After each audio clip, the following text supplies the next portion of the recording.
Lição de número 6, com o título Expressando Palavras Honestas. Lição muito importante pelos dias que nós estamos vivendo, né? Porque a instrução da palavra do Senhor Deus é que sejamos honestos, que sejamos sinceros em nosso falar. Lembrando que Jesus Cristo instrui ali em São João capítulo 8, versículo 44, que o pai da mentira é Satanás. E no próprio São João capítulo 8, versículo 32, diz a palavra do Senhor: e conhecereis a verdade, e a verdade vos libertará. Jesus é a verdade. Textuário diz: seja, porém, o vosso falar sim, sim, ponto e vírgula, não, não, porque o que passa disso é de procedência maligna. Está em São Mateus capítulo 5, versículo 37, verdade prática. Fazer um juramento ou uma promessa é algo muito sério, por isso o cristão deve cuidar para não prometer ou votar, né, fazer um voto, aquilo que não vai ter condições de cumprir. Então a própria Bíblia instrui, né? Dizendo assim, é melhor não votar, fazer um voto, do que fazer o voto e não cumprir. A Bíblia diz que aquele que faz o voto e não cumpre, a Bíblia chama de tolo. A leitura bíblica em classe se encontra em São Mateus capítulo 5, versículo 33 ao 37. E o objetivo desta lição, na sua parte primeira, é afirmar que não devemos jurar pelos céus, nem pela terra. Na parte 2, enfatizar que nossas palavras devem ser sim, sim e não, não. Parte 3, pontuar a honestidade com as palavras. Então, nossa lição de hoje é uma lição muito importante, porque é no Sermão do Monte, onde o Senhor Jesus Cristo assentou-se para falar das suas doutrinas, ele então coloca essa doutrina maravilhosa para nossa instrução. Introdução: os juramentos sempre estiveram presentes na sociedade. Eles são o compromisso que a pessoa assume publicamente de que cumprirá realmente aquilo que prometeu. Nas Escrituras, os juramentos são de dois tipos: tem aqueles feitos por Deus e aqueles feitos pelos homens. É claro que o juramento feito por Deus, né, nunca cai por terra, e o juramento feito pelos homens, né, está sempre tendo algum erro, alguma dificuldade. Mas na sociedade sempre foi comum isso. Então, desde lá do Antigo Testamento, tem ali as regras, né? Até hoje, quando alguém vai estar diante de um juiz, ele coloca a sua mão ali sobre a Bíblia e faz aquele juramento de que estará falando então a verdade.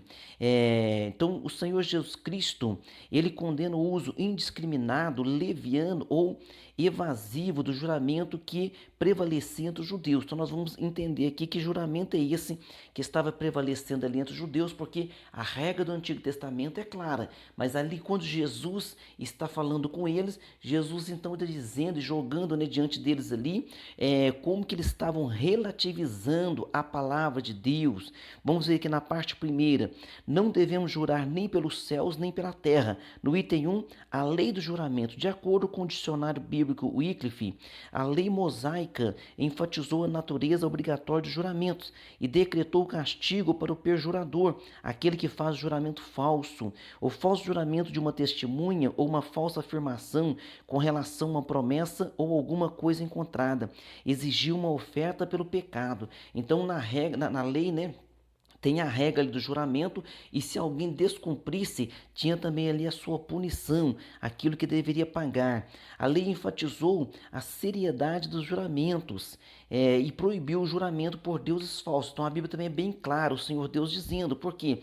Porque ali na regra do Antigo Testamento, as pessoas iriam jurar pelo nome do Senhor, jurar pelos céus, jurar pela terra, jurar por Jerusalém, mas só que era proibido, né, fazer o juramento em nome de outros deuses. No item 2 aqui, o propósito da lei do juramento. O propósito do juramento antes era benéfico, tinha o objetivo de descobrir a verdade. Então, por isso que está na regra lá no Antigo Testamento, juramento. Por quê? Que é para se descobrir a verdade, para se andar na verdade e se usar a verdade. Tratava-se de um apelo solene que o adorador fazia a Deus, tendo consciência de que ele, né, o nosso Deus, era o grande juiz, onisciente, onipotente, dono de tudo, que esquadrinha os corações de todos os homens e que revelava o íntimo de cada um, né, a verdade e a sinceridade presente no espírito do homem. Então, os juramentos das Escrituras são de dois tipos: tem aqueles feitos por Deus, que eu já falei, nunca cairão por terra, jamais cairão, e aqueles feitos pelos homens. No item 3 aqui: não jureis nem pelo céu, nem pela terra. O estratagema dos escribas e fariseus, né? O esquema dos escribas e fariseus quanto ao juramento pode ser notado quando eles diziam que qualquer voto que o adorador fizesse usando o nome de Deus estaria vinculado àquele juramento. Mas um voto feito sem que fosse pronunciado o nome de Deus era um voto menor. E nesse caso não precisava ser cumprido. Então olha só como que eles estavam relativizando. Então se você jurar pelo nome do Senhor, obrigatoriamente você tem que colocar em prática. Mas se você fizer um juramento não usando o nome do Senhor, você está jurando pelo céu, pela terra, por Jerusalém, olha como que eles estavam e o ser humano, né, está sempre tentando relativizar as coisas de Deus. Não, vamos falar uma meia verdade, vamos usar aqui o de um artifício. Deus não aprova esse tipo de atitude. Então foi contra esse procedimento dissimulado, né, hipócrita, que Jesus confrontou eles. Então, essa tenuidade de classificações feitas pelos escribas e fariseus entre votos obrigatórios e não obrigatórios, o Senhor Jesus Cristo, ele vem então aqui agora dizendo e explicando a maneira correta. Então você não vai jurar pelo céu, por quê? Porque você não é dono do céu, nem pela terra, você não é dono da terra, nem por Jerusalém, a cidade do grande rei. Ou seja, você tem que ser sincero no seu coração. Então não seria necessário que alguém então, quando você está conversando com alguém, você diz, vou fazer tal coisa. Aquela pessoa diz para você, olha, você jura que vai fazer? Significa o quê? Significa que nós estamos de vez em quando falhando com a nossa promessa. Por isso que a pessoa pede esse juramento. Então esse juramento não há de ter necessidade por causa disso, desde que a pessoa seja sempre sincera e use de sinceridade. Então para Jesus, quem jurasse pelo céu teria que cumprir seu juramento, pois eles foram feitos por Deus. E quem jurasse pela terra era o estrado dos pés do Senhor, do nosso Deus. Ou seja, Deus se assenta nos céus, descansa os seus pés na terra, e se alguém jurasse por Jerusalém, a Jerusalém é a cidade do grande Deus. Então Jesus está dizendo para eles assim, olha, todo juramento tem que ser cumprido. Então não é porque você jurou pelo nome do Senhor, tem que cumprir, mas se jurou pela cidade, por Jerusalém, você não precisa cumprir. Então é isso que o Senhor está dizendo. Então a conclusão é que qualquer juramento feito usando alguns desses elementos teria que ser cumprido, pois neles o nome de Deus está envolvido, viu? Um cristão verdadeiro e sincero que tem o coração transformado pelo Evangelho não precisa invocar qualquer um desses elementos, nem o céu, nem a terra. Por quê? Porque no coração ele tem que ser sincero e usar de sinceridade diante das pessoas, porque ele tem o Espírito Santo, ele tem a presença de Deus sobre a vida dele. Parte 2 da nossa lição, nossas palavras devem ser sim ou se não, deve ser não, né? Quando diz assim, sim e não, muitas vezes no nosso português, a maneira de nós falarmos, a pessoa entende assim, não, Jesus está dizendo que a nossa palavra tem que ser sim, sim e também não, não. Ou é sim ou é não, ou seja, sermos sinceros, é isso que significa o versículo em apreço. No item 1, como deve ser o nosso falar? Tomar cuidado, então nós temos que tomar cuidado com o nosso falar. Tomar cuidado com o que se fala é valioso demais. Essa atitude declara que tipo de pessoa nós somos. Um cristão verdadeiro sempre procura falar com verdade e sabedoria. Com muita propriedade, o sábio rei Salomão, né, falou que a morte e a vida estão no poder da língua. Então o sábio Salomão já disse, né, que a morte e a vida estão no poder da língua. Olha como é poderoso, né? A língua, como é poderoso o nosso falar. Então é nisso que nós temos que tomar cuidado. Olha como é que Salomão deixou escrito. A morte e a vida estão no poder da língua, e aquele que a ama comerá do seu fruto. Então nós temos que tomar cuidado, porque quando nós falamos, nós nos comprometemos. Jesus foi bem categórico quando afirmou que pelas palavras alguém pode ser justificado ou ser condenado. Quantas vezes nós usamos a nossa palavra, né? E alguém peca, alguém erra e nós falamos assim, mas aquele fulano fez isso, a gente tem aquela autoridade para condenar o pecado, passa algum tempo, nós caímos naquele mesmo erro. E agora? tua palavra, a nossa palavra, então nos condenou. Por isso nós temos que tomar muito cuidado e vigiarmos. O Senhor Jesus Cristo disse assim: ide e aprendei, misericórdia quero e não sacrifício. No ponto 2 aqui da segunda parte, o sim e o não na vida de Paulo. Vamos ver aqui um exemplo, né, que Paulo passou. Paulo sofreu também aqui uma perseguição grande. Olha, há situações em que empregamos a nossa palavra e por algum motivo não conseguimos realizar o que dissemos ou planejamos. Então o apóstolo Paulo, ele planejou que iria lá na cidade de Corinto. Então não deu certo esse planejamento, eles começaram o quê? Uma perseguição contra ele. Justamente por quê? Porque judeu tem então um comprometimento com a sua palavra, como todo homem ou cidadão deve ter. Então Paulo agora ele vem explicando. Paulo refuta os seus opositores, né, dizendo que não era o tipo de pessoa que diria sim quando na realidade queria dizer não. Então Paulo disse: não, eu sou sincero, eu não preciso de artimanhas, de artifícios, como faziam os escribas, como faziam os fariseus. Então Paulo diz: eu ainda não fui ter convosco. Aí Paulo explica o porquê que ele não foi ainda ter com eles. Por quê? Porque estava acontecendo alguns problemas naquela igreja, e se Paulo fosse ali de imediato, Paulo teria que ser muito duro com eles, Paulo teria que trazer uma repreensão muito forte. Então Paulo agora deu um tempo para depois voltar ali e para tratar aqueles assuntos. Então antes Paulo envia uma carta para que eles pudessem o quê? Começar a colocar em ordem ali as coisas, né? Para que Paulo então pudesse chegar ali. Então da mesma maneira que os coríntios podiam confiar que Deus manteria suas promessas, também podiam confiar que Paulo, como representante de Deus, manteria as suas. Então Paulo era verdadeiramente, né, um homem sincero.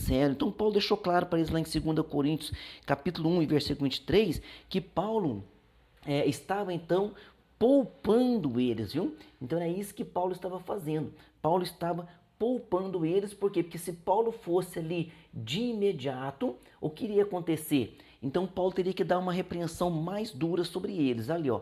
Invoco, porém, a Deus por testemunha sobre a minha alma, ou seja, eu estou falando a verdade, a minha testemunha é Deus, que para vos poupar não tenho até agora não tenho até agora ido a Corinto. Então, ou seja, não é que ele faltou com a palavra de não ir lá, é que no momento ele pensou: deixa eu agora dar um tempo, já enviei a carta para que eles comecem a colocar as coisas em ordem, que se for de imediato, ele disse aqui, né, para vos poupar. No item 3 aqui, da segunda parte, o que passar disso é procedência maligna. Então, o falar do crente tem que ser sim, sim, ou deve ser não, não, e o que passa disso é de procedência maligna. Porque lá em São João 8,44, o pai da mentira é Satanás.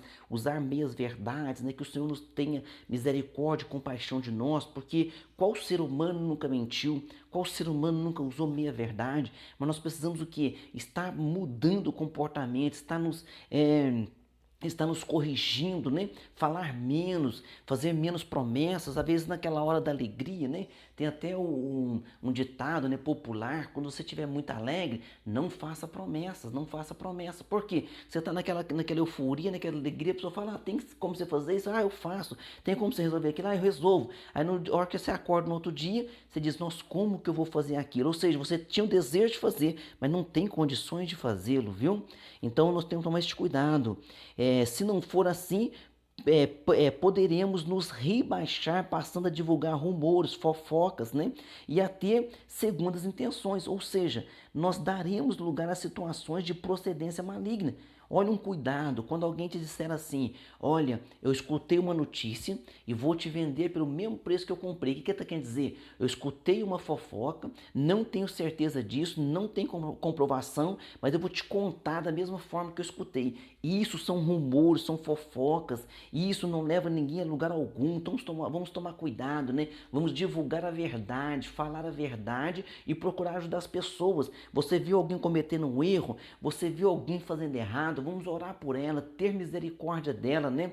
E por quê? Porque não adianta eu estar fazendo um papel de julgador, de juiz daquela pessoa, porque eu também sou falho, eu também sou pecador. Na parte 3 da nossa lição aqui, honestidade com nossas palavras. No item 1, a palavra honestidade. Honestidade é uma virtude de alguém que é correto, sincero. Do hebraico temos o adjetivo yashar, que significa reto, honesto, correto, direito, é plano, certo e justo, né? Então, em Atos, temos a descrição de Cornélio, temos também Jó, né? Então são homens que a própria Bíblia disseram, homens honestos, retos, tementes, né?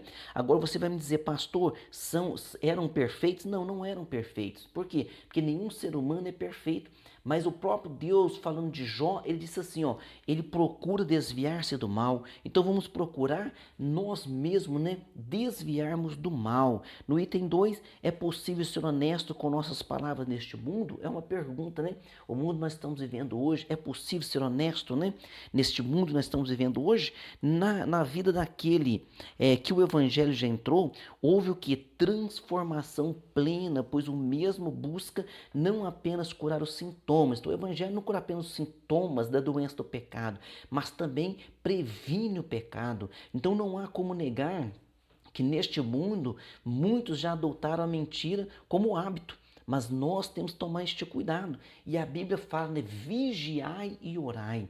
Então nós temos que buscar a Deus, temos que louvá-lo, temos que orar, mas antes de tudo nós temos que vigiar, nós temos que vigiar antes de orar, temos que orar vigiando e após a oração continuar vigilantes. Por quê? Porque para cair é muito fácil cair. A Bíblia diz assim, aquele que cuida estar em pé, vigie para que não caia. Ou seja, aquele que está dizendo assim, graças a Deus eu estou de pé. Então, meu querido, vigia para que não caia. E aquele que caiu, o salmista falou, nós nos levantamos e estamos de pé. Quando o salmista fala isso, significa que ele também caía ou ele também cometeu deslizes, porque também era um ser humano, né? Porque também era humano. No item 3 aqui, dando testemunho. Uma pessoa honesta revela dignidade de caráter, é honrada, digna, procede rigorosamente dentro da regra, né? Salomão disse que tortuoso é o caminho do homem, cheio de culpa, mas reto o proceder do homem honesto. Então nós temos que procurar essa vigilância, né? O verdadeiro cristão procura ser honesto no que fala, mantendo-se longe da falsidade e da mentira, conservando a verdade no coração e na conduta, pois esse é o seu objetivo maior. Então, este é o nosso objetivo, né? Então, este é o nosso alvo. Então, que o Senhor nos ajude. Muito bem, vamos agora para a nossa conclusão e também faremos aqui o questionário. Conclusão: devemos viver neste mundo como verdadeiros seguidores de Cristo, sendo honestos em tudo, em especial em nossas palavras, sem recorrermos a juramentos hipócritas, profanos e desnecessários, que buscam fundamentar as conversas do dia a dia. Então, meu querido, que quando nós fizermos uma promessa ou falarmos que vamos fazer alguma coisa, que as pessoas possam acreditar em nós, né? E também a Bíblia é clara, então não faça uma promessa que você não tem condições de cumprir. Se alguém disser, você pode fazer tal coisa, você diz assim, olha, eu vou verificar, eu vou ver se eu consigo, eu quero fazer, é o meu desejo fazer, mas eu não sei se eu vou ter condições de fazer. Agora, quando você sabe que não poderá, você já diga, olha, me desculpe, eu não consigo fazer, eu gostaria de fazer, mas não consigo. Vou orar para que Deus te abençoe. Amém? Vamos lá para nossas perguntas. Quais são os dois tipos de juramentos citados na Bíblia? Então tem os juramentos feitos por Deus e os juramentos feitos pelos homens. Pergunta 2, no reino de Cristo, o que elimina a necessidade de juramentos? O que elimina a necessidade de juramento no reino de Deus? O que elimina é porque o evangelho entrou no coração da pessoa, Jesus transformou ela, né? Tá lá em São João capítulo 8, versículo 32, conhecereis a verdade vos libertará. O próprio Jesus Cristo falou, sou o caminho, a verdade e a vida. Então agora aquela pessoa que é crente de verdade, ele usará sempre de sinceridade, sem precisar recorrer a juramentos. Pergunta 3, de acordo com Provérbios 18 e 21, o que está no poder da língua? Nós lemos agora há pouco, né?